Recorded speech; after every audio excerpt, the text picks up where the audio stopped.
Halo Sobat Kipi, selamat malam.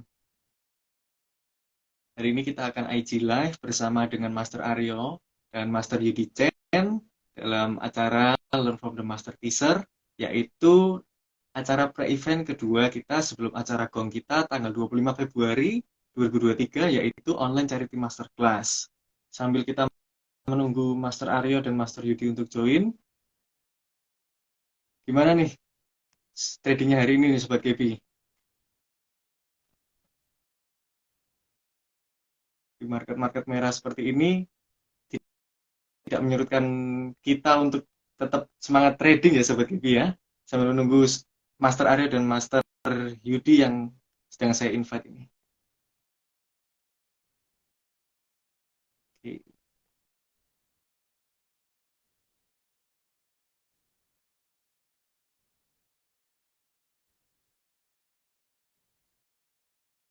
Ya, live ini akan direkam Pak Heri Jack, jadi nanti bisa dicek di YouTube KB Valburis Kurta Semarang atau di Instagram KB Valburis Kurta Semarang setelah live ini berakhir ya Pak.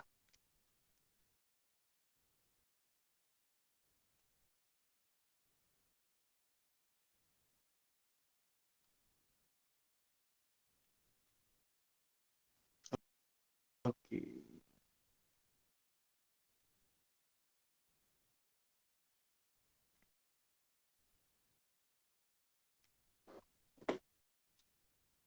Halo, halo Master Aryo, Halo, apa kabar? halo Mas, kabar baik selalu.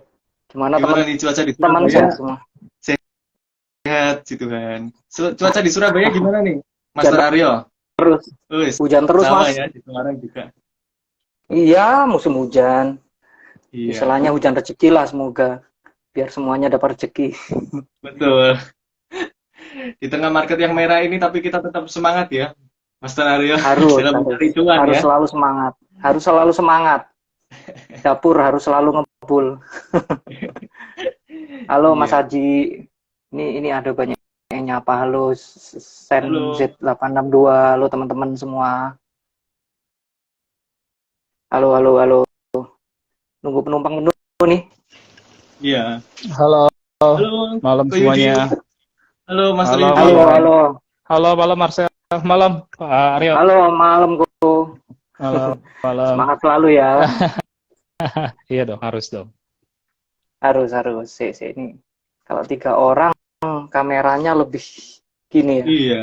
Lebih ya. Oke, tak positioning dulu. Ini aku ngobrolnya tanpa naskah ya, nggak seperti yang kemarin-kemarin, jadi udah ngalir aja ya. Mungkin teman-teman mau QA, Ko Yudi mau mungkin sharing insight market, monggo. Oke. Sebelum kita memulai, kita ingin disclaimer on dulu bahwa setiap pembahasan, baik itu nanti ada kode saham ataupun apapun, bukan merupakan ajakan jual beli, sehingga Sobat Kebi, setiap risiko itu menjadi tanggung jawab masing-masing pelaku pasar. Nah juga kita hari ini live itu adalah pre-event acara GONG kita pada tanggal 25 Februari 2023, yaitu Online Charity Masterclass. Untuk Sobat Kebi yang ingin mendaftar Online Charity Masterclass, dapat kunjungi link yang ada di bio KB Valburis Kurta Semarang. Biayanya 500.000, dapat cashback, saldo RDN KB Valburis Kurta Semarang senilai 100.000, dan Sobat KB sekaligus belajar, sekaligus juga bisa bersedekah ke panti asuhan yang ada di kota Semarang. Kurang lebih itu mungkin pembuka dari saya. Saya juga akan bacakan, sebelum mulai kita akan membacakan market update hari ini ya, Sobat KB semuanya. Jadi market update hari ini, Dow Jones terkoreksi minus 0,46, Nasdaq-nya plus 0,57, dan S&P 500 minus 0,03. Hal ini karena US inflation-nya naik di atas konsensus ya. Jadi US inflation-nya 6,4%, di atas konsensus 6,2%. Sedangkan untuk komoditas, gold plus 0,1, coal-nya minus tipis, minus 2,13%, nikelnya plus 0,11%, oilnya minus 1,36%, dan CPO-nya plus 0,53%. Untuk IHSG hari ini closingnya di 6,914 dengan volume transaksi yang relatif sepi ya, di bawah 10 triliun, yaitu di 9,3 triliun. Dan kalau kita lihat regional hari ini juga seperti Nikkei, Hang Seng juga merah, dan asing hari ini mencatatkan net sale 386 miliar rupiah. Nah, untuk mengawali nih, pertanyaan saya ke Master Yudi dulu nih. Ya, Kira-kira Marcel. bagaimana arah pergerakan teknikal yang mungkin ke Master Yudi bisa share chartnya mungkin dari Do atau IHSG dulu nih, Master. Oke, bentar ya, coba aku sambil share. Ya, oke. Malam teman-teman semua, mungkin ini mengawali IG Live kita hari ini, aku mungkin share sedikit tentang IHSG-nya kita ya.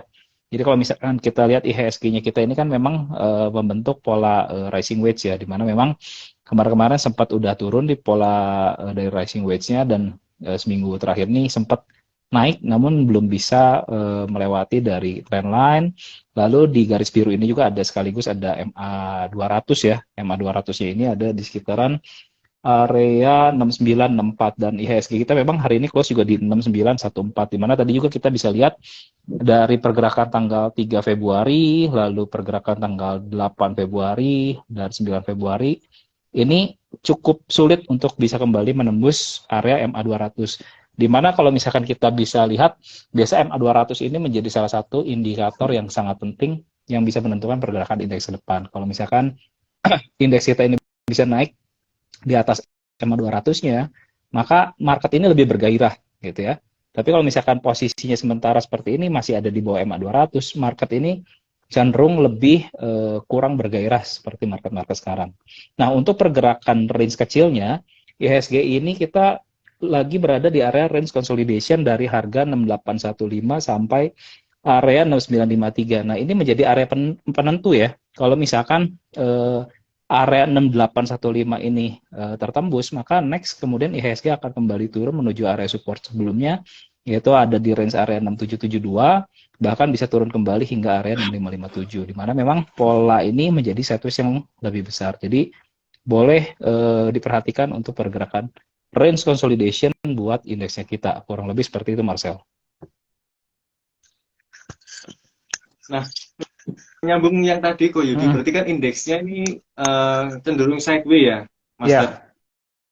Kira-kira kalau dari teknikal mungkin adakah sektor yang menarik untuk di watch untuk Sobat KB? Tetap sebenarnya masih ada ya sektor-sektor yang menarik. Kalau buat aku, sektor yang masih di bawah itu tetap akan menjadi menarik. Misalkan kayak dulu kita sempat bahas, Marcel, itu Ramayana ya, waktu itu harga mungkin masih 500-an, sekarang udah sekitar 700 tuh. Jadi memang kita harus lihatin dulu mungkin beberapa sentimen yang akan terjadi di tahun 2023, maka kita bedah kurang lebih saham mana yang akan diuntungkan gitu. Jadi kalau misalkan teman-teman ikut live KB Valburi, nanti ikut kelas charity, pasti teman-teman juga akan mendapatkan sesuatu hal yang mungkin akan bisa teman-teman gunakan dalam perjalanan investasinya teman-teman. Oke, kalau boleh nih, Master Yudi, boleh nggak spill satu atau dua saham yang menarik nih, yang Sobat KB bisa perhatikan nih? Oke, beberapa saham aja kali ya, coba. Oke, boleh nih. Oke, sebentar. Oke, nah ini saham Aisa ya teman-teman. Kalau misalkan teman-teman perhatikan gitu ya, ini hari ini udah kembali mulai naik di atas garis biru ya teman-teman, di atas MA 200. MA 200-nya ini ada di sekitaran range area 156 ya, 156-an. Closing hari ini ada di 160. Jadi cukup bagus, cuman mungkin akan menjadi cukup penting di perjalanan esok hari kalau misalkan kita lihat di sini ada garis trendline juga nih. Jadi kalau misalkan besok harga Aisa ini bisa naik 161, 162, maka potensi selanjutnya akan naik ke area 165 bahkan ke area 173. Tapi boleh dibatasi resikonya kalau dia kembali turun di bawah 160 bahkan tembus 157, maka dia akan kembali consolidation ke range di daerah bawah nih. Itu mungkin boleh diperhatiin. Lalu selanjutnya Wood ya.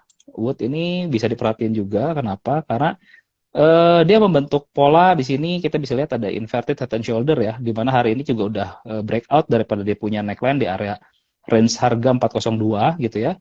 Volume hari ini cukup besar, di mana kalau misalkan secara teoretikal berdasarkan chart pattern kita bisa melihat bahwa kenaikan ini berdasarkan target akan menuju area 494 selama harga wood masih bisa bertahan di atas range harga 402.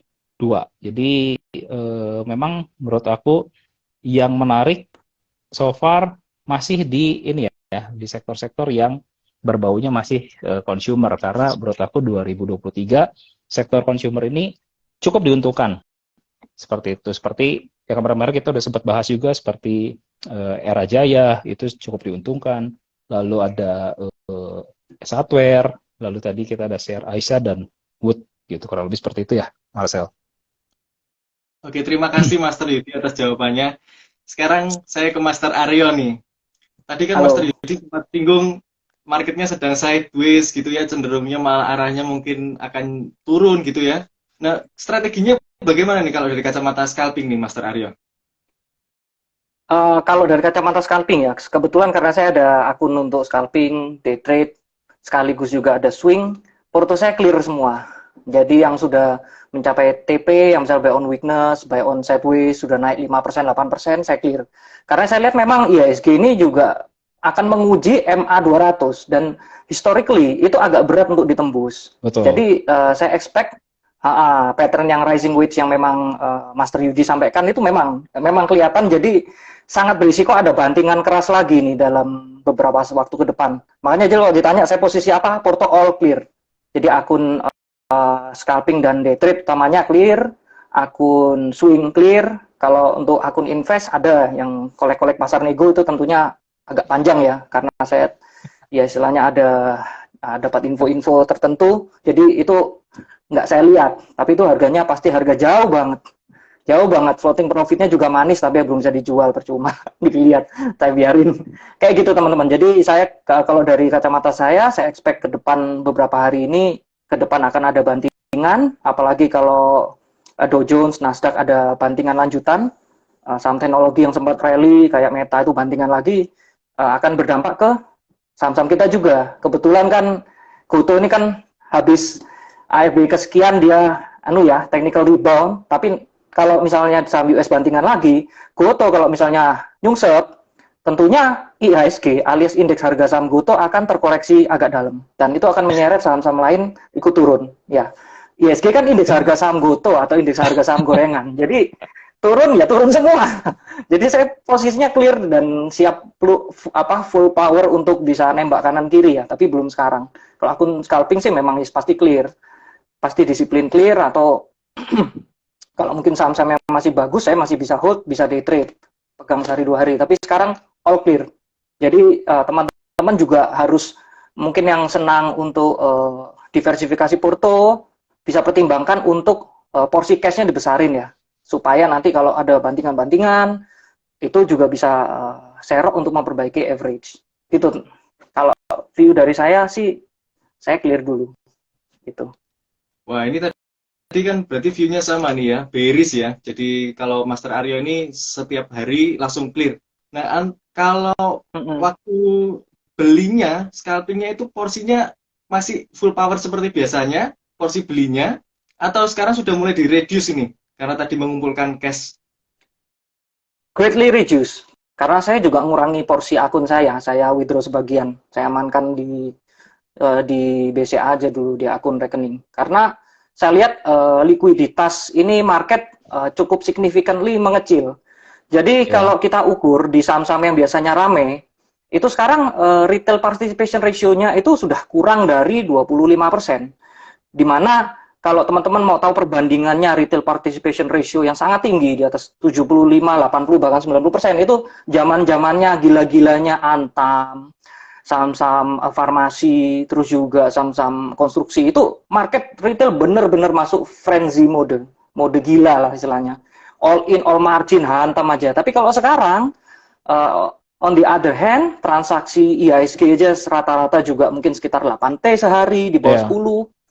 Yang mana 8T itu kalau teman-teman ukur, saya ukur itu kebanyakan hampir 2T, sekitar 1,8T-nya itu transaksi crossingan, repo dan Crossing. sebagainya. Jadi sebenarnya kalau transaksi ESG real-nya itu ya sekitar 6T aja gitu. Jadi saya rasa itu juga market cukup kering teman-teman. Dan saya lihat juga belum saatnya lah untuk main porsi besar di trading jangka pendek, di scalping. Jadi saya sendiri juga portion sizing saya greatly reduce dulu untuk meminimasi risiko, karena kan market ini bisa dibilang cukup low liquidity. Kalau kita masuk besar-besar, kalau Bisa cuan, keluar. kita TP-nya pun juga harus bertahap, harus buang beberapa fraksi, apalagi kalau nyangkut gitu loh. Jadi cukup berisiko, jadi saya porsinya lebih kecil, Mas. Sampai nanti saya lihat mungkin market liquidity-nya membaik ya, mungkin bisa mainnya bisa lebih gede lagi gitu, kembali ke sizing yang biasanya. Apakah kok Yudi juga sama Tuh. kok reduce porsi Sama, belinya kok? Sama ya kok ya? sama dong, sama. Kayak janjian ya, padahal kita nggak janjian ya. Iya, Tapi nggak ya sama, janjian ya. posisinya gitu. Kalau swing saya nggak saya kurangi, tapi ya full cash sekarang. Full cash, kadang-kadang intraday, kalau misalnya ada yang ARB, saya lihat ARB ke-3 atau ke-4, MA60 ya mode cicil. Tapi kadang-kadang biasanya langsung terbang, ya sudah biarin, TP aja gitu. Sedapatnya. Tapi posisinya very harus prudent ya, harus hati-hati, karena namanya bantingan market ini nggak pernah ngasih tahu, kayak ibarat maling di malam hari. Tiba-tiba datang aja, tiba-tiba jeblok aja. Dan kalau nggak ngamankan posisi, trailing stop kadang diloncati tuh, yang pakai auto. Bisa itu. Betul. Dan buat teman-teman yang mungkin swing juga harus perhatikan angka trailing stopnya dari saham-saham yang sudah naik tinggi, teman-teman. Mungkin teman-teman ada yang floating profit udah 20%, 30%. Nah, kalau di saham-saham gorengan IPO yang kayak misalnya Match dan lain-lain sebagainya, mungkin banyak ya teman-teman yang swing sudah 20%, 15%, floating profit belum dijual. Perhatikan angka ARB di setiap hari. Karena ada juga kejadian gini, teman-teman. Misalnya harga nih sudah naik, misalnya harga close terakhir 216. Nah, besok itu kan ARB-nya paling 204 ya. Kalau teman-teman trailing stop di 199, ternyata 204 gembok over tebel. Besoknya langsung diloncati itu, saya yakin. Dan kalau berjilid ARB-nya 3-4 kali, hangus profitnya. Jadi harus benar-benar diperhatikan buat teman-teman yang kerja kantoran, yang nggak bisa mantau market, trailing stop harus diperhatikan, disesuaikan dengan harga close dari suatu saham yang sudah mau ditrailingkan tersebut. Takutnya kena trailing stopnya persis 1 tick di bawah ARB yang itu sudah kegembok, kan belum ke-trigger karena kan di bawahnya ARB. Besoknya udah nyungsep berhari-hari, hilang tuh profit, malah jadi loss. Gitu teman-teman, harus ngawal juga, akhir market juga harus tetap dikawal, tetap diupdate trailing stopnya. Ya minimal paling nggak di angka ARB lah paling nggak. Gitu, banyak soalnya kejadian. Kalau diloncati doang. Gitu. Oke, ini sebelum kita ke pertanyaan, karena sudah ada beberapa pertanyaan yang masuk di kolom Ya, Q&A, saya ingin menginfokan lagi bahwa live kali ini adalah rangkaian dari pre-event acara Gong kita tanggal 25 Februari, Sobat KB semuanya, yaitu online charity masterclass. 1 hari masterclass saham melalui Zoom. Sobat KB dapat belajar langsung dari Master Aryo dan Master Yudi Chen. Biaya investasinya 500.000, mendapatkan cashback 100.000 saldo RDN KB Valbury Sekuritas. Dan di acara charity ini, Sobat KB selain bisa belajar juga bisa berdonasi, karena seluruh dari biaya pendaftaran ini akan kita donasikan ke panti asuhan yang ada di Kota Semarang. Untuk pendaftaran, Sobat KB dapat kunjungi bio Instagram KB Valbury Sekuritas Semarang, dan klik link yang ada di bio-nya itu, Sobat KB langsung akan masuk ke Google Form dan mengisi data. Oke, mungkin langsung aja ke pertanyaan ya, Master. Ini ada pertanyaan. Ya, langsung aja. Boleh sharing nggak kok pengalaman waktu merintis, berapa lama sampai BEP pertama kali, dan tips survive-nya nih? Mungkin dari Master Yudi dulu deh. Tips BEP trading saham nih maksudnya ya kali ya. Kalau aku mungkin ada bagian luck-nya juga mungkin ya buat teman-teman. Kalau misalkan teman-teman tahu, sebenarnya tahun 2017 itu mirip tahun 2020-2021. Jadi kalau misalkan teman-teman beli apapun tanpa mengerti apapun, sebenarnya cuan. Cuan beda aja kalau kita nggak ngerti, mungkin cuannya sedikit. Tapi kalau kita udah ngerti, mungkin cuannya bisa ratusan bahkan ribuan persen gitu ya. Nah, jadi kalau misalkan ditanya sampai berapa lama BEP, eh, perjalanan pertamanya aku udah dikasih manis dulu, bukan pahit dulu masalahnya. Jadi agak agak beda nih kalau misalkan apa ya, memang nggak semua orang lah. Maksudnya ketika masuk ngalamin manisnya gitu. Aku yakin kalau misalkan teman-teman masuk ketika ngalamin manisnya, aku yakin teman-teman pasti akan lebih semangat bertahan di market gitu. Kenapa? Karena nggak ngerti apapun, beli sama apapun cuan gitu ya di tahun 2017. Karena waktu itu saham cukup gila ya waktu itu, mungkin Indi naik dari 100 ke 4.000, Tekim INKP naik dari 1.000 ke 20.000. Lalu waktu itu ada apa lagi ya? Banyak lah. Yang naiknya juga mirip tahun 2020 ke 2021, beger-begeran. Jadi memang timing di market ini juga menurut aku menjadi hal yang sangat penting dalam kita trading atau berinvestasi, apalagi untuk pemula gitu ya. Kalau misalkan kita, let's say, misalkan belum terlalu bisa trading, belum disiplin cut loss, market-market kayak sekarang ini cukup sulit. Likuiditas tadi yang Pak Arya bilang cukup rendah ya. Lalu keadaan market mostly banyaknya sideways lalu cenderung turun gitu. Jadi keadaan market kayak sekarang ini bukan waktunya untuk kita hajar-hajaran, tapi lebih harus sangat disiplin dan rapih entry exitnya. Kalau misalkan kita ketinggalan momentum, lebih baik nggak entry dibandingkan kita paksain entry tapi kita nyangkut di pucuk gitu ya. At least misalkan kita udah entry naik sekian persen dan turun kena BEP, kita harus cut dibandingkan kita keluarnya rugi gitu ya. Terkecuali ya memang kita bukannya nggak mau nge-cut, tapi tiba-tiba langsung ARB kunci, ya otomatis mau nggak mau kita, yang tadi Pak Arya bilang, mau nggak mau kita tiap hari pasang di ARB, itu force major lah, kita nggak bisa apa-apa. Tapi at least di kondisi market sekarang gitu ya, aku rasa siapapun gitu ya, mau yang udah berumur atau misalkan yang baru-baru di market, semua kuncinya adalah disiplin. Yang paling disiplin di market adalah yang paling bisa bertahan di market. Terlepas dari berapa lama kita di market gitu ya. Kita di market ini bukan bicara bahwa yang paling lama, yang paling bisa istilahnya punya pengalaman bertahan, ya enggak juga, tapi yang paling disiplin menurut aku gitu, terlepas dia punya pengalaman berapa banyak. Maka pengalaman market kayak sekarang ini sebenarnya yang mengasah kita untuk menjadi trader-trader yang jauh lebih baik.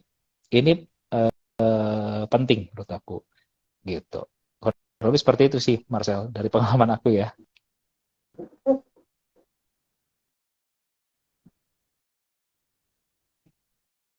Wah, ini kuncinya disiplin ya, Ko ya. Berarti tips survive-nya ini disiplin ya, Ko ya. Yes, betul. Oke.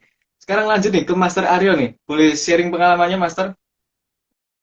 Oke, teman-teman, mungkin di beberapa acara sebelumnya saya pernah share ya, tapi saya ulang di sini.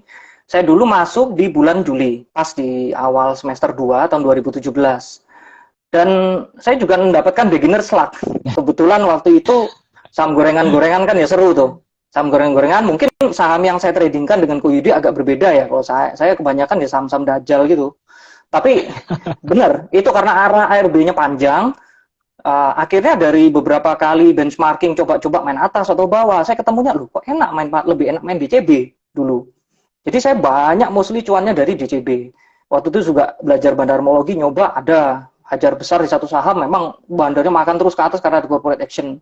Jadi sebulan 2 bulan pertama ini saya growth lumayan dari akun saya. Nah, tiba saatnya bulan ketiga, beginner luck di atas kepala saya ini mulai hilang, diambil.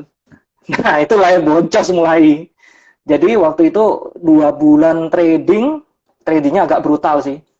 Profit sekitar 30 sampai 35% dari akun saya. Tapi di bulan ketiga, saya loss lebih dari separuh. Nah, makanya itu kan berarti kan ya 30-35% hilang juga. Malah jadi minus, bahkan sampai minus 30%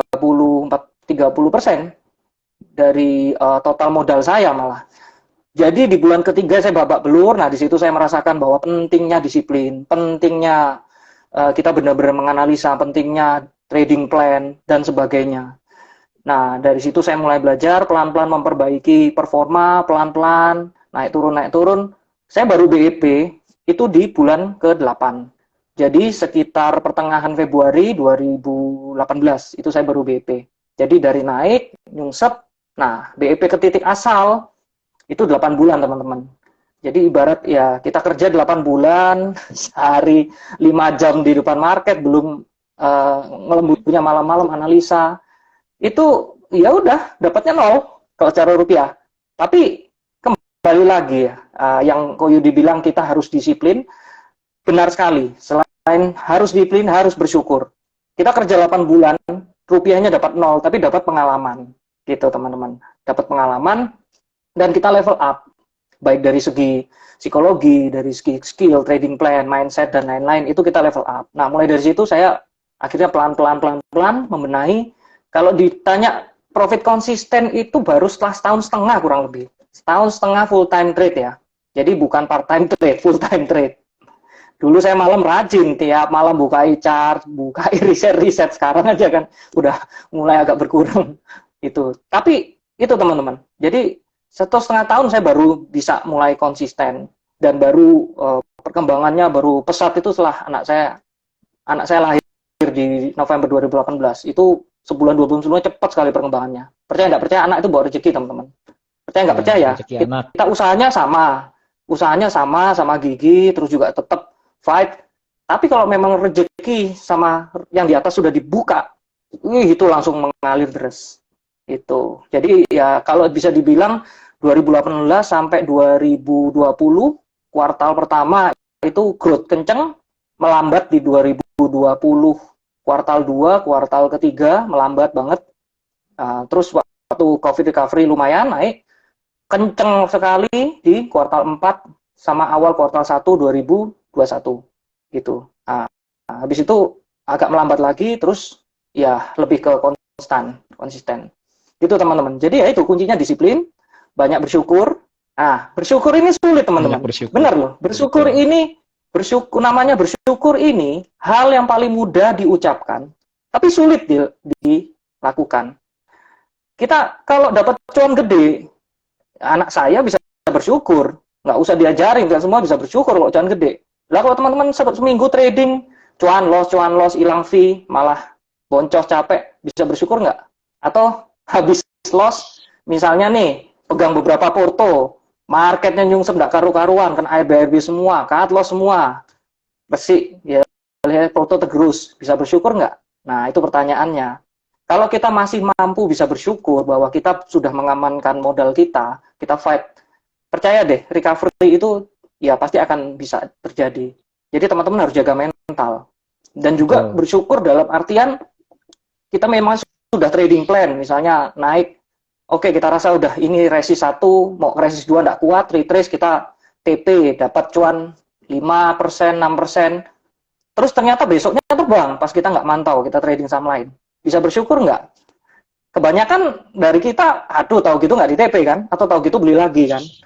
Tapi ingat teman-teman, bisnis trading saham ya, trading saham secara profesional ya, bisnis dagang saham ini adalah hal yang penuh penyesalan. Di TP terbang menyesal, nggak di TP nyungsep balik BEP nyesel, iya, nggak di trailing stop nyungsep average down tambah nyungsep menyesal, habis cut loss mantul menyesal, susah kan? Nah itu loh. Jadi teman-teman harus menjaga mental untuk bersyukur. Saya pun di market yang susah, kadang-kadang ya sering juga banyak BEP-nya. Jadi misalnya ya, habis cuan 3 item, 3 saham, yang satu kejeblus agak jauh, hilang cuannya. Tapi harus mampu bersyukur. sering kita jadi sedekah sekuritas itu sering banget. Apalagi market kayak sekarang ya, low liquidity, itu jadi teman-teman ya itu harus jaga mental lah. Itu masukan dari saya. Dan tadi ada salah satu teman yang tadi bertanya, bagaimana mengukur retail participation ratio. Nah, itu sangat customize dari setiap saham, tergantung likuiditasnya juga. Saya ambil contoh saham Dajjal ya, yang sekarang sudah OTW ke liang kubur, BSBK. BSBK itu kepanjangannya apa? Beta sudah bilang ke Gocap. Nah, jadi jangan dibeli, jangan di average down. Beta sudah bilang ke Gocap itu. Nah, itu saham Dajjal yang bagi saya retail participation ratio-nya waktu di atas 100 itu nggak terlalu tinggi. Nah, ngukurnya gimana? Misalnya gini, ada satu saham, taruhlah BSBK ya, misalnya transaction value di hari tersebut, misalnya 50M. Kita yang di market ini ngeliat terus, merhatikan terus, sambil ngeriset, kita perkirakan yang retail beneran, itu volumenya retail beneran mungkin cuma 10M. 40M-nya transaksinya bandar. Maka bisa dibilang retail participation ratio-nya cuma 20%. Gitu. Jadi ngitungnya dari total transaction value. Tapi tidak ada angka yang pasti ya. Kita ngukur aja ya, karena bukan kita bandarnya. Kecuali kita yang memang movernya, kita tahu mana our transaction, mana enemy transaction, market transaction, bisa ngitung gitu. Mereka kan pegang DPS, daftar pemegang saham. Siapa in, siapa out, siapa keguyur, siapa nyangkut, itu bisa ngukur dengan presisi. Tapi kalau kita, contohnya ya, yang baru bangkit dari Gocap itu tadi itu saham Esta. Saya pun juga lot kecil-kecil waktu itu bangkit dari Gocap terbang, dari ARB ke-4 atau ke-5 terbang, saya kecil juga, nggak berani gede-gede. Itu, karena saya tahu ini fake transaction, ternyata kan ditahan di atas ya, VWAP-nya VWAP atas ya, mana saya tahu. Biasanya gitu kan bikin jarum, habis terbang langsung bikin jarum. Nah, saya ngantisipasi kayak gitu. Jadi ya, misalnya dapat cuan-cuan untuk uang bensin, mobil, ya lumayan lah, ya udah bersyukur aja kan. Kita mana tahu setinggi itu. Tahu gitu ya, all in lah di ARB. Siapa yang tahu gitu loh teman-teman. Jadi retail participation ratio ini ngukurnya dari total transaction value di satu saham, diperkirakan transaksi yang retailnya berapa, yaitu nanti dibagi gitu. Jadi kayak NICL ini sebenarnya banyak transaksi crossingannya si bandar. Jadi liquidity ratio-nya tinggi. Jadi retail participation ratio-nya mungkin under 50% pasti, saya yakin. Sisanya crossingan bandar. Jadi ya perkiraan saya kalau sudah rame gini atas mungkin agak tinggi. Mungkin lebih tinggi pasti. Semakin tinggi semakin harga tinggi, semakin dipancing retail pasti lebih rame. Mungkin sekitar 30-35% retail participation ratio di Nickel. Kayak gitu. Apalagi kayak di Care, saham-saham Dajjal Repo itu, Care, Bahat, ya kan? Atau kalau Bull BP masih ada retail banyak. Kalau Care itu full. Nah, itu retail participation ratio less than 1%. Transaction value misalnya 30M. Transaksi retail itu paling nggak sampai berapa ratus juta. Beneran itu. Nah, itu loh. Jadi kalau bisa ngukur gitu kita tahu untuk lot sizing berapa yang pas untuk di saham tersebut biar kita cepat entry exit-nya gitu. Terus aku lupa pertanyaan apa lagi. Mungkin bisa switch ke Yudi juga mungkin 3 pertanyaan. Sebelum kita ke pertanyaan selanjutnya nih, Master. Ini mumpung Sobat KB-nya rame sekali, kita bertanya dulu nih, materi apa nih yang kira-kira dibawakan saat webinar tanggal 25 Februari nih? Mungkin dari Master Yudi dulu. Ya, Yudi dulu aja yang pagi kan. Yang pasti kita pasti ada belajar technical analysis, terus yang lain pasti ada tips and trick lah. Gimana caranya kita menghadapi marketplace kayak sekarang, apa yang harus kita lakukan. Itu nanti kita akan bahas di semua di market tanggal 25 ya, apa 26 ya, Marcel ya? 25. Ya, 25 ya. Iya. Mungkin ada study case juga mungkin kok? Studi kasus ada studi kasus juga. Jadi itu bisa jadi contoh-contoh yang akan mungkin menarik ya buat teman-teman pelajari gitu. Jadi pastiin buat ikut dan join. Karena ini juga kan tujuannya buat charity juga ya. Selain buat charity, teman-teman juga nambah ilmu. Jadi mungkin mirip sama kayak Pak Aryo nanti ini ada bonus tersendiri mungkin dari Tuhan. Dikasih rezeki lain. Iya. Betul. Iya, kalau kita kan tujuannya bisa berbagi sama orang, pasti nanti juga ada berkat tersendiri lah atau rezeki sendiri dari yang atas lah. Betul. Kalau dari Master Aryo mungkin apa nih materi yang akan di-share pada Sobat KB yang ikutan tanggal 25 Februari 2023 besok ini? Oke, karena saya nanti bawakannya sesi 2 ya, habis jam istirahat.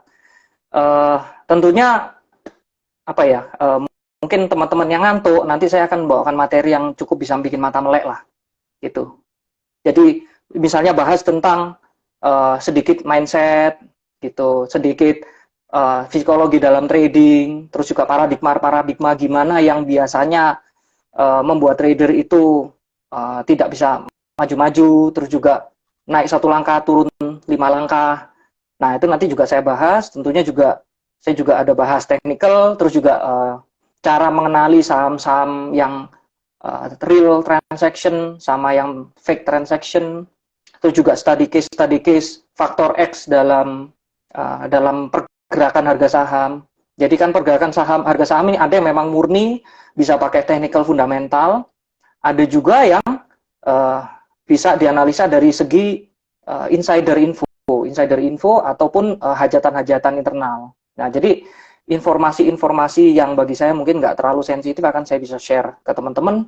Ya semoga bisa bermanfaat buat teman-teman dalam membuat trading plan dalam mengikuti pergerakan satu saham. Jadi ya bisa juga nanti saya share juga tentang bagaimana cara simpel membaca bandarmologi, broker summary dan sebagainya. Macam-macam lah pokoknya. Jadi daftar aja, nggak rugi pasti. Dan pastinya Betul. ada Q&A ya, master. Jadi bisa Ada tanya dong. jawab supaya lebih masuk materinya ya, Master. Pasti. Iya. Pasti. Bagi Sobat Kebi yang ingin mendaftar, silakan klik link yang ada di bio Kebi Valburi Sekuritas Semarang dan klik link tree-nya, lalu Sobat Kebi akan masuk ke Google Form. Jadi Sobat Kebi, biaya pendaftarannya 500.000, Sobat Kebi akan mendapatkan cashback saldo RDN Kebi Valburi Sekuritas Semarang senilai 100.000, dan biaya pendaftaran sepenuhnya akan kami sumbangkan kepada panti asuhan yang ada di Kota Semarang. Oke, kita lanjut ke pertanyaan selanjutnya ya, Master. Ini ada pertanyaan mengenai yang tadi sempat kita singgung, jika IHSG nanti breakout MA 200, kan saham-sahamnya sudah keburu terbang nih. Ketinggalan kan, mungkin dari Ko Yudi dulu. Kalau namanya bullish nggak pernah ada kata ketinggalan, gitu ya. Jadi kalau misalnya kita lihatin dari Maret 20 sampai kemarin high ini tertinggi di April 22 ya. Bullish itu kan kurang lebih mungkin hampir 2 tahun gitu ya. Jadi 3.900 naik sampai 7.400. Jadi kalau lagi bullish tuh nggak pernah ada kata ketinggalan. Sama contohnya kayak misalkan crash di tahun 2015 tuh dari 5.500 ke 4.070. Habis itu rally dari 4.070 sampai 6.600 gitu. Jadi kalau sekali lagi kalau namanya bullish tuh upside-nya lumayan panjang dan waktunya lumayan panjang juga. Jadi nggak pernah ada kata ketinggalan. Santai aja. Yang harus diwaspadai adalah market kayak sekarang baru naik 5%. Wah, bullish nih. Gebuk-gebukan itu yang mematikan. Teman-teman akan selalu beli di titik tertinggi waktu dead cat bonds. Itu yang hati-hati.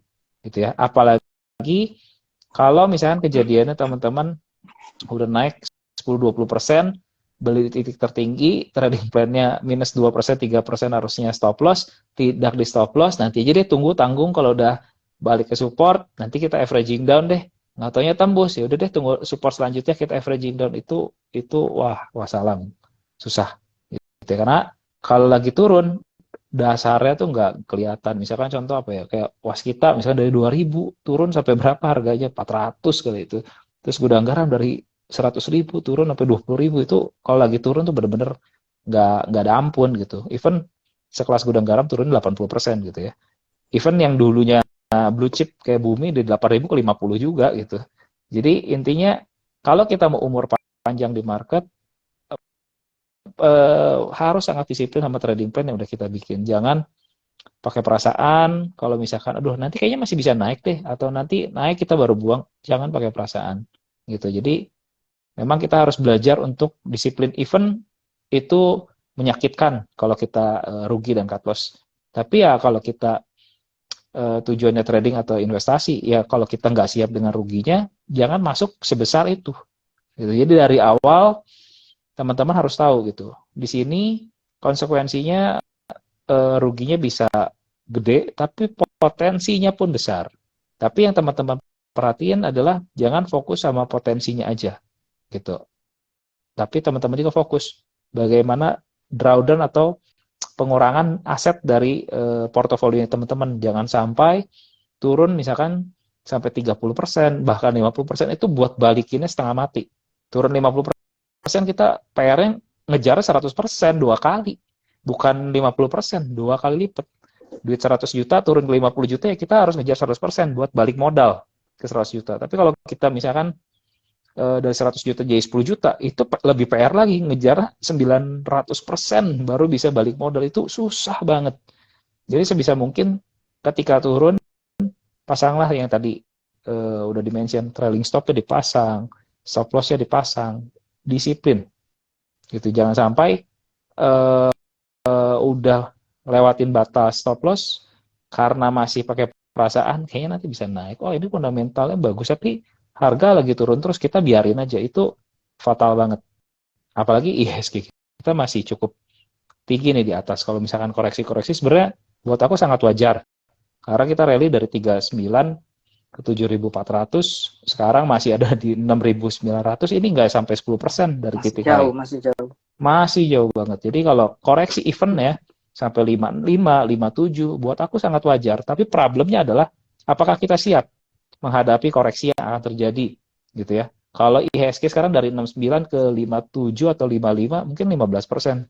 15% ya IHSG, tapi portofolio kita biasa rata-rata turun minimal 2 kali, bahkan bisa 3 kali dari IHSG. Jadi kalau IHSG turun 15%, portofolio kita tuh bisa turun 30 sampai bahkan 50%. Jadi hati-hati banget, gitu ya. Jadi ya buat aku titip aja buat teman-teman harus sangat disiplin, gitu ya. Itu aja sih. Oke, mungkin dari Master Aryo mungkin ada tambahan, Master? Kalau dilihat chart IHSG, kita tarik yang lebih panjang, misalnya chart weekly, itu akan kelihatan potensi penurunannya. Jadi jangan dikira IHSG, wah IHSG solid, kondisi ekonomi kita juga masih cukup oke, nggak ada resesi. Tapi kembali lagi, IHSG ini kan juga sangat terkorelasi dengan indeks-indeks luar. Karena IHSG kita, mayoritas kan juga saham-saham gede itu kan dibeli dan dijual oleh fund manager asing, itu yang akan menaik turunkan saham-saham perusahaan besar tersebut, big caps, mega caps itu. Dan itu yang berpengaruh langsung terhadap IHSG. Kalau misalnya indeks luar merah dan fund manager luar banyak memutuskan reduce position, nyungsep IHSG. IHSG nyungsep dikarenakan big caps nyungsep, Goto nyungsep, dan lain-lain. Second liner, third liner ikut habis. Benar. Pasti. Dan third liner kalau udah sekali gembok, ya bisa berjilid-jilid. Gitu teman-teman. Hati-hati makanya. Jadi benar katanya Master Yudi memang bahwa IHSG ke 6.500 aja, koreksi ke 6.500-an aja, udah mules-mules itu. Kalau misalnya porsinya besar di saham. Misalnya 75% saham, cash 25%, apalagi all in pakai margin. Mules-mules itu. Karena margin kan harus hati-hati pakainya. Misalnya margin pakai 2 kali, pakai margin 2 kali, ya udah misalnya barang-barang minus 10%, sebenarnya Anda porto udah minus 20% itu. Apalagi marginnya pakai 3-4 kali. Jadi harus hati-hati benar. Kondisi market sekarang sih masih lebih ke lampu kuning bagi saya. Betul. Jadi seperti itu. Harus disiplin lah ya. Terus tadi ada teman-teman ada pertanyaan, apakah materi yang ada di charity webinar nanti direkam? Iya direkam, tapi hanya untuk peserta webinar saja. Tidak di-share di channel YouTube KB Valbuli Semarang yang umum. Ya, jadi teman-teman kalau daftar, kalaupun pas hari H mungkin nggak sempet atau cuma bisa ikut 1 atau 2 sesi Koyudi saja pagi atau sesi saya yang siang, nggak apa-apa, bisa nonton rekamannya ya Mas Marcel ya, direkam. Betul. Tapi hanya untuk peserta aja kan, linknya itu. Betul. Nah gitu. Jadi kalau nggak daftar ya nggak bisa lihat rekamannya gitu teman-teman. Dan rekaman ya juga ada batas waktu 1 atau 2 minggu. Jadi teman-teman masih bisa nonton 1 sampai 2 minggu ke depan. Itu terus ada yang tanya tadi Kekes ya, klinik kesehatan itu Kekes. Klinik kesehatan ada apa kok tiba-tiba naik? Biasanya gini teman-teman, Kekes ini kan sudah nyungsep berhari-hari itu sebenarnya belum tentu market maker-nya udah habis barangnya. Bisa jadi bensinnya habis, liquidity di market, begitu break support di bawah, market yang gulung ke bawah, market maker-nya masih nyangkut. Dan kenapa bisa tiba-tiba digasak tinggi ke atas, ya bisa aja dia baru dapat bensin dari konsorsiumnya, ditambahin lagi, hajar lagi market makernya, aktif lagi.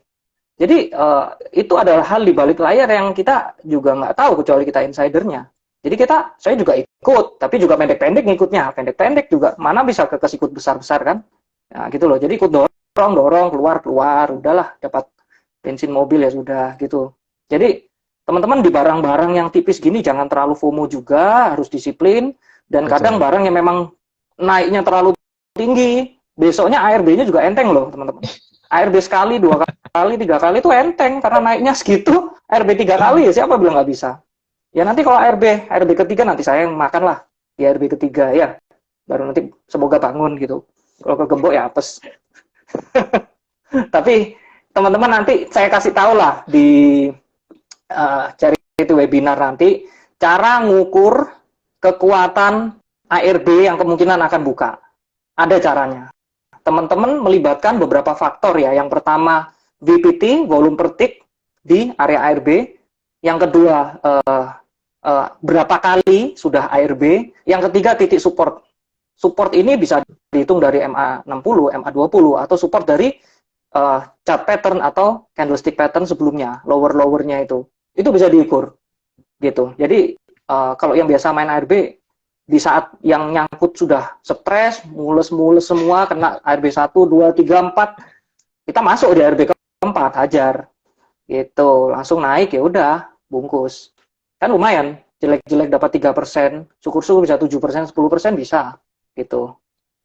Jadi ada caranya, nanti saya kasih tahu cara ngukurnya ya, ngelihat over, tapi teman-teman harus rajin nyatet, overnya ARB keberapa ini berapa, volumenya terjadi berapa, besoknya overnya kelihatan, bisa teman-teman breakdown di order listnya, ini bandar yang gembok atau retail yang memang udah muntah-muntah ini gitu, bisa dilihat ya, nanti saya kasih tahu caranya gitu. Jadi teman-teman ya kalau mau bottom fishing lumayan itu, kalau banyak kok yang ARB keempat kelima tuh bangkit juga ya lumayan banget gitu loh, dapat sak ketipan mata dapat 5%, 8%, syukur-syukur bisa 10-12% itu ya lumayan gitu. Jadi ikut aja webinarnya, nanti saya kasih tahu. Oke, ini di kolom Q&A ada pertanyaan yang sudah dapat 2 like nih, Master ini. Ini tapi langsung menjurus ke satu saham ya. Kalau lihat dari candlenya bearish seperti ini, besok ini beli apa sell nih malah ini Master? Mungkin dari Master Yudi dulu nih. Kalau lihat secara teknikal ya, bearish ini kan dia udah lewatin MA 200 juga, terus dia kemarin ada bentuk pattern inverted head and shoulder. Untuk target 1560-nya udah sampai nih. Kalau berdasarkan chart pattern, mungkin besok dia akan naik kurang lebih sampai area 1680 hingga 1700. Nah, kalau misalkan yang udah punya hari ini ya besok udah kena target, maka yang dilakukan adalah sell gitu. Tapi kalau belum punya barang, baru mau kejar besok, saran aku harus sangat disiplin. Kalau misalkan belum punya barang dan mau kejar besok, takutnya ya udah kebagian guyurannya aja gitu. Jadi hati-hati gitu. Kalau mungkin ada tambahan dari Mas Aryo atau kita next ke pertanyaan selanjutnya? Saya nggak lihat chartnya tapi udah kayaknya offset itu ya. Biasanya sih pagi-pagi di spike dulu terus dimandiin sama movernya. Biasanya gitu. Orang FOMO itu biasanya pagi-pagi ganjel-ganjel sikat ke atas, nanti lah biasanya bentuknya jarum. Nah, kalau MA 200 sudah lewat, biasanya support satunya MA 200-nya itu. Support 1 MA 200, support 2-nya biasanya RB itu. Jadi hati-hati kalau belum punya barang atau mungkin teman-teman yang sudah TP lanjut naik terus nggak terima, panas, hati-hati. Kalau mau FOMO, misalnya teman-teman waktu itu belinya 100 lot ya, misalnya sudah di TP, mau FOMO beli aja 5 lot. Jadi kalau misalnya cuan bisa tetap merasakan cuan, kalau loss masih ada saldo profit yang cuma tergerus dikit. Jadi jangan sudah TP, FOMO malah udah sebelum kemarin hari ini 100 lot udah cuan, besok malah all in max limit. Jadi mandiin lah sama yang dorong dari bawah gitu. Iya kan ya, dia. Orang biasanya gitu FOMO itu pagi-pagi dikerek terus langsung mandiin. Gitu. Biasanya patternnya itu berulang kok. Pagi-pagi dikerek nanti ujung-ujungnya setengah jam jadi jarum. Mungkin 15 menit jadi jarum udah. gitu. Jadi Jarum super. Jadi hati-hati ya, jangan jadi teh pucuk harum. Itu. Oke. Ini ke pertanyaan selanjutnya nih. Ini pertanyaannya cukup menarik ya. Apakah materi webinar yang charity ini sama dengan materi yang free-free webinar yang sebelumnya kok? Mungkin dari Master Yudi dulu deh. Yang pasti beda. Kalau kita yang free kan kita nggak ada tips and trick ya. Kalau di yang charity ini kita ada tips and trick. Jadi pasti lebih apa ya istilahnya? Lebih spesial lah buat teman-teman yang ikut gitu. Mungkin dari Master Aryo ada tambahan, Master? Kalau materinya sama ya buat apa? Ya kan? Ya harus beda lah. Itu. Jadi kan sering kita mungkin ke Yudi juga saya di live atau rekaman di YouTube sebelumnya kan saya bisa cek aja materi yang pernah saya share apa ya saya kan berikan yang beda lah. Kalau untuk yang sama ya apa serunya dong gitu loh. Teman-teman ya jadi untuk apa ikut kan bisa ditonton di YouTube. Pasti beda. Kita ada study case yang belum pernah dibahas sebelumnya ya dari live-live kita. Ikut aja deh, murah meriah dan juga itu sodakoh kok. 100.000 cashback, 400.000-nya 400.000 full sodakoh buat untuk yatim piatu. Betul. Kita percaya kok bahwa kita berbagi ilmu ke teman-teman, kita juga berbagi berkat bagi adik-adik di yayasan yatim piatu dan lain-lain. Kita percaya bahwa rezeki Gusti mboten sare, rezeki kita juga diberikan kelancaran.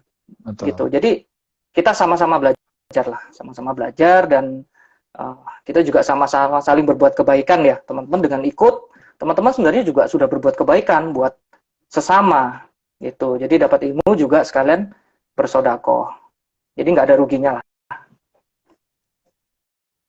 Oke, terima kasih Master atas jawabannya. Sekarang kita masuk ke pertanyaan ini nih.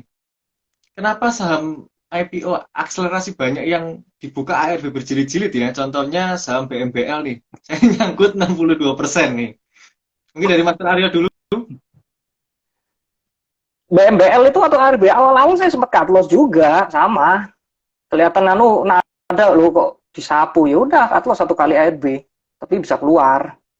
Karena kalau main barang gitu kan pakai broker cepat kan cepat keluarnya. Ya apa ya? Sempat saya fight back di bawah, jadi ngurangin loss lah, syukur-syukur lossnya hilang waktu dia mantul. Jadi gini, saking banyaknya IPO, kalau menurut saya ya, menurut subjektivitas saya, yang saya lihat bahwa cukup banyak perusahaan yang berada di pipeline, yang untuk IPO, dan memang BEI kan mensupport untuk banyak perusahaan agar bisa listing bursa. Cuman, kadang-kadang banyak deal internal pre-IPO itu yang untuk utama sekali saham-saham akselerasi itu yang akhirnya pemain besar di pre-IPO-nya itu saling gebuk-gebukan sendiri antara standby buyer versus bandar pooling antara yang ikut istilahnya yang fixed allotment yang ambil banyak di fixed allotment versus yang bandar yang makan di offering itu saling gebuk-gebukan. Dan belum lagi ditambah retail yang gampang FOMO, gampang panik. Begitu mereka gebuk-gebukan, retail walaupun lot yang dapatnya dikit-dikit, ikut bantai ke bawah, bersihin ke bawah, gitu. Jadi kalau teman-teman lihat Nice itu, ya, Nice itu kan ada bandar nyangkut, tuh, itu, ya, SF itu, ya itulah insidernya lah. Mau sok-sokan nada, digulung sama market, nyangkut juga, gitu loh. Teman-teman bisa cek broksumnya. Contohnya ya, Nice ini kan, ini saya ambil salah satu contoh. Nice ini kan akselerasi. Lihat itu, nyangkut 1,2 juta lot. Itu berapa duit itu? Berapa belas miliar kan? Nyangkut juga. Dia mau sok-sokan nada di ARB pertama. Andai kata dia nadanya nanti di ARB kesekian ya enteng. Karena dia sendiri nyangkut di atas, akhirnya juga retail versus retail sekarang. Jadi, apa ya? Karena begitu banyaknya perusahaan yang IPO, begitu banyaknya pemain besar yang butuh quick liquidity karena habis nancep di satu emiten, pengen langsung pengen cuan bungkus cepet-cepetan loncat lagi emiten lain. Jadi pemain besarnya itu juga kayak day trader aja rasanya, gitu loh. Jadi beda sama emiten IPO zaman dulu, yang mana porsi retail sebelum electronic building itu kan porsi retail sangat bisa dibatasi. Jadi kalau teman-teman tahu, kalau sekarang IPO itu paling tidak 20 miliar atau 15% dari keseluruhan saham yang dilepas ke publik itu harus benar dibuang ke retail. Itu yang membuat porsinya retail cukup besar sekarang. Beda sama IPO sebelum electronic book building yang ini. Itu dulu retail-retail pesen kasih aja 1 lot 2 lot. Yang penting jumlah investornya, pemegang sahamnya terpenuhi. Akhirnya bisa arah bolak-balik karena barangnya semua dikantongin sama ini, sama strategik gitu. Jadi kalau sekarang lebih ke gebuk-gebukan dan pemain besar juga ya kayak day trader aja, habis nancep di sini pengen langsung cepet-cepet keluar, lempar ke IPO yang lain gitu. Jadi ada perubahan mekanisme teman-teman. Jadi hati-hati. Saya pun ada cuan, ada boncos juga karena yang IPO itu, gitu loh. Jadi hati-hati. Jadi sekarang memang barang IPO jauh lebih risky dan ya lebih lebih volatile lah. Jadi teman-teman kalau mau trading di situ untuk latihan pakai lot yang kecil aja. Jangan greedy karena sekarang low liquidity dan high volatility ya, apalagi di saham-saham fourth liner kayak gitu. Kayak gitu. Jadi memang kuncinya memang karena ada perubahan mekanisme dari book building offering dibanding dengan yang sebelum electronic book building. Perubahan mekanisme itu yang membuat terjadi ya perbedaan cara mainnya pemain besar juga. Oke, baik. Terima kasih jawabannya, Master Aryo. Ini ada pertanyaan, apakah peserta dimasukkan ke grup tele Udicen XKB Valguri? Jika peserta tersebut membuka akun under HE02 atau nanti bisa request ke admin, itu akan dimasukkan, tapi ada syarat tambahan ya Bapak Ibu ya, ada minimal depositnya. Tapi kalau hanya biasa saja, jawabannya tidak dimasukkan ke dalam grup Telegram Koyudi. Mungkin lanjut ke pertanyaan selanjutnya nih Koyudi. Ini ada yang tanya langsung menjurus ke satu saham nih Koyudi. Aces, menarik nggak Koyudi nih? Aces sebenarnya kalau misalkan harga sekarang baru mau entry sebenarnya ya agak krusial ya. Kalau misalkan kita lihat memang 550 ini menjadi resisten yang cukup kuat dan 550 ini masih belum bisa ditembus sama S Hardware. Yang paling menarik itu waktu pertama kali dia mulai belok kurang lebih di 20 Januari ya, di harga 460-an itu menarik. Jadi 460 sampai 550 kurang lebih masih dapat 20%. Nah, kalau buat sekarang secara risk reward agak kurang menarik. Ada baiknya sebenarnya kalau mau entry Aces posisi sekarang karena dia nggak breakout, ada baiknya tunggu dia di range harga kurang lebih 486. Kalau misalkan dia turun sampai sana, bisa buy on weakness di range area 486, target satunya kurang lebih 550, dan kalau nanti dia ternyata valid bikin ascending triangle, maka mungkin targetnya sekitar 600 sampai 650 mungkin daerah-daerah sana. Jadi 550 ini menjadi titik krusial. Apakah 550 ini di minggu ini bisa ditembus? Semua menjadi hal yang mungkin sebenarnya di market. Tapi buat aku pribadi melihat market dan situasi lainnya, pertimbangan aku, maka dengan kondisi 2 hari dia nggak bisa breakout 550, kecenderungannya aku lebih melihat bahwa ini akan turun dulu untuk sementara waktu ya, dibandingkan naik. Seperti itu, Marcel. Oke, terima kasih jawabannya Master Yudi. Wah, ini kita nggak kerasa ya, sudah hampir 1 jam nih kita berbincang. Mungkin ini ada pertanyaan untuk Master Aryo dan Master Yudi nih. View-nya terhadap IP, saham IPPE. Mungkin dari Master Aryo dulu. ARB ya itu ya sekarang. Close ARB apa enggak itu ya? Enggak. Yang ARB WMUU ya. WMUU. IPPE dibanding MG itu ya. IPPE ini ada Kiwum ya keluar terus. Enggak tahu Kiwum ini pemegang reponya atau gimana, saya kurang tahu, kayak barangnya nggak habis-habis. Menarik kalau beli pasar nego harga 20 dapat ya ambil aja. 20 25 pasar nego ya. Terus antriin jual di 50 tiap hari. Pakai broker yang cepat. 25 lah, anggap harga 25. Beggar tuh 100% kan. Menarik. Tunggu aja. Tapi itu hanya bisa didapat kalau yang pertama sudah gocap over. Yang kedua, itu sudah gocap gembok lebih dari sebulan 2 bulan. Bisa mungkin dapat harga 35 ke bawah. Ya. Itu. Jadi kalau belum ocap gembok ya nggak bisa dapat pasar nego gitu. Menarik, menarik, tapi harus di bawah gitu teman-teman. Jadi ya ini kan juga ada kaitannya sama reponya BEPS ya. Reponya BEPS jadi banyak pemegang saham sebelumnya yang akhirnya buangan-buangan dan mereka buangan at any price memang itu. Jadi Betul.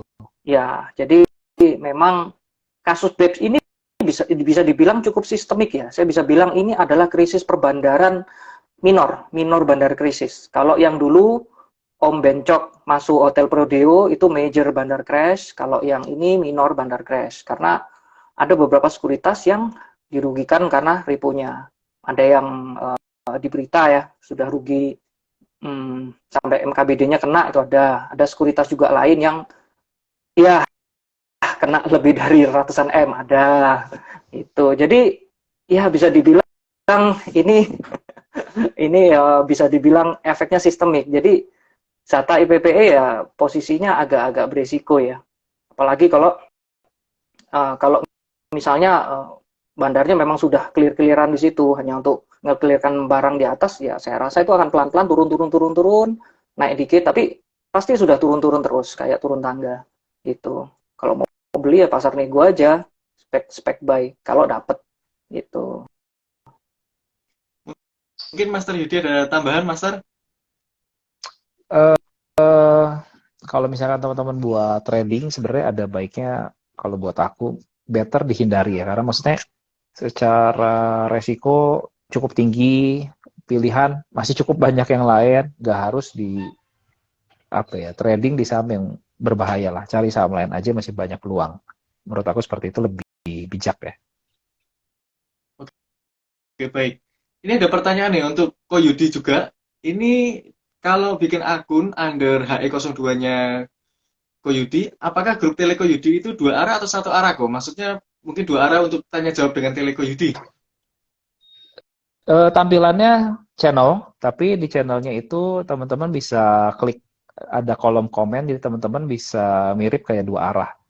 Tapi memang kalau dua arah kan kalau teman-teman chatting kan itu kan akan apa ya merunut terus ke bawah gitu ya. Jadi ketutupan infonya sebenarnya. Nah, kalau misalkan di channel itu infonya nggak akan ketutup, tapi teman-teman tetap masih bisa akan diskusi dua arahnya di kolom komen gitu.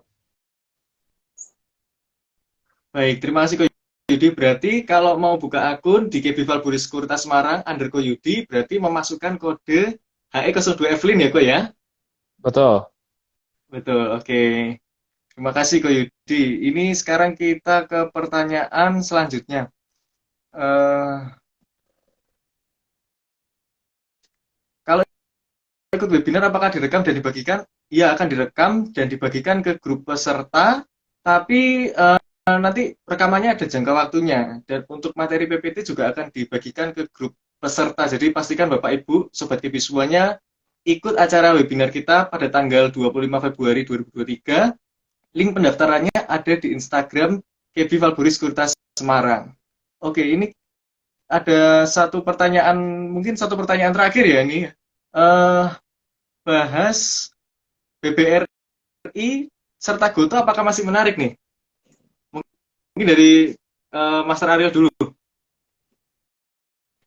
Karena saya nggak lihat chart ya, lagi nggak di depan laptop.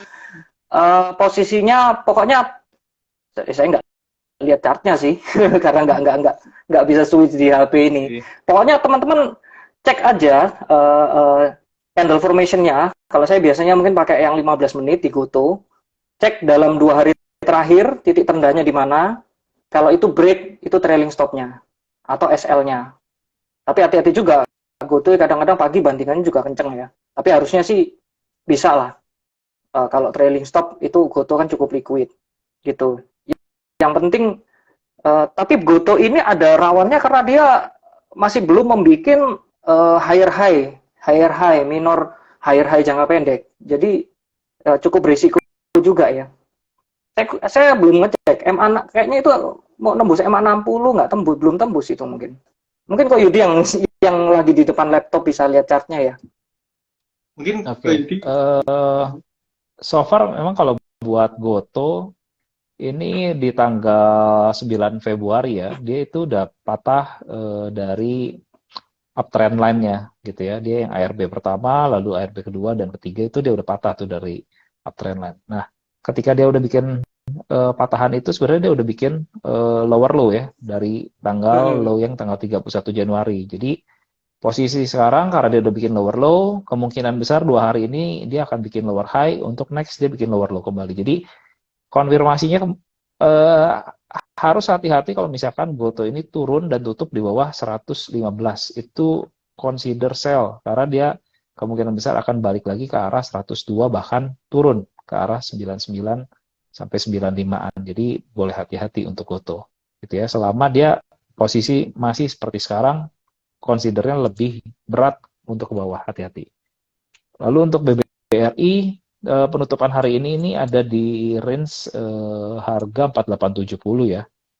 4870 ini dia udah deket-deket sama resisten major YD ini di range harga 5000. Jadi kalau misalkan teman-teman yang masih punya dekat-dekat 5000, kalau dia nggak tembus, considernya untuk sell gitu ya. Tapi kalau misalkan baru mau beli, saran aku untuk lebih consider tunggu untuk dia turun retrace ke area MA 200-nya di sekitaran harga 4500. Itu lebih baik dibandingkan dengan memaksakan beli di range harga sekarang 4870. Itu kurang wise karena ini udah kenaikannya udah cukup terbatas, potensi upside-nya sudah cukup terbatas juga, dan potensi resiko sebenarnya jauh lebih besar.